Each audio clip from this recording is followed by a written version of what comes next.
sponsor of that bill. We have him live in our studio. I'm speaking specifically to Representative Andy Mayberry. Thank you so much for joining us. Absolutely. Thank you for inviting me. Let's get right to it. I know you met with the governor earlier this morning before he vetoed the bill. That's correct. What did the two of you discuss, and in that discussion, did that have any bearing on his decision-making process? Well, when I had seen where he had made public statements that he had some constitutional concerns regarding the bill, and so I had asked for a meeting with the governor, which he agreed to, and in that meeting I brought along an attorney with the Arkansas Right to Life so he could delve more in detail to the constitutional concerns with the governor, and Governor Beebe let us know on the front end that he was leaning toward vetoing it. I think that we laid out a pretty good case for why this bill is constitutional. After listening to that information, Governor Beebe said that he would rethink it and make a decision later on in the afternoon, and I was hopeful that perhaps he would sign it or at least allow it to become law without his signature.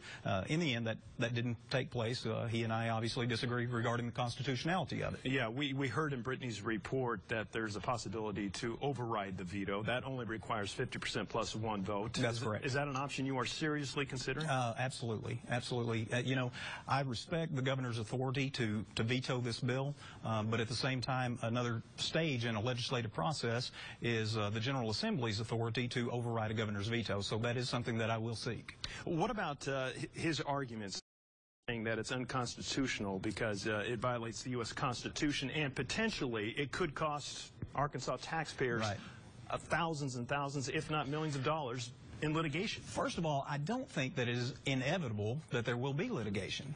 You have to keep in mind that this is based on Nebraska law that has been on the books for 3 years that has not been challenged in Nebraska. But there's been a precedent here in Arkansas already. Well, not regarding this specific litigation or this specific bill. In Nebraska, this has been on the books for 3 years, has not been challenged. 6 more states have almost identical legislation. In 2 of those, there are challenges with decisions pending. There is also a law that's very similar to this in Arizona, where there has been a challenge, and the only court ruling to this date is a U.S. District Court has ruled that the Arizona law, very similar to this one, is constitutional.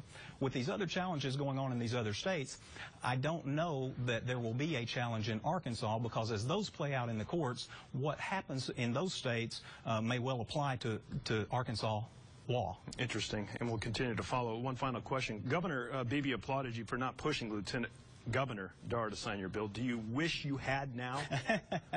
Well, you know, I'm human like anyone else, and you know, when the idea first came up, you know, your initial thought is, hey, cool, that sounds like a great idea. But you know, I wanted to go through the process and respect Governor Beebe's role in that process.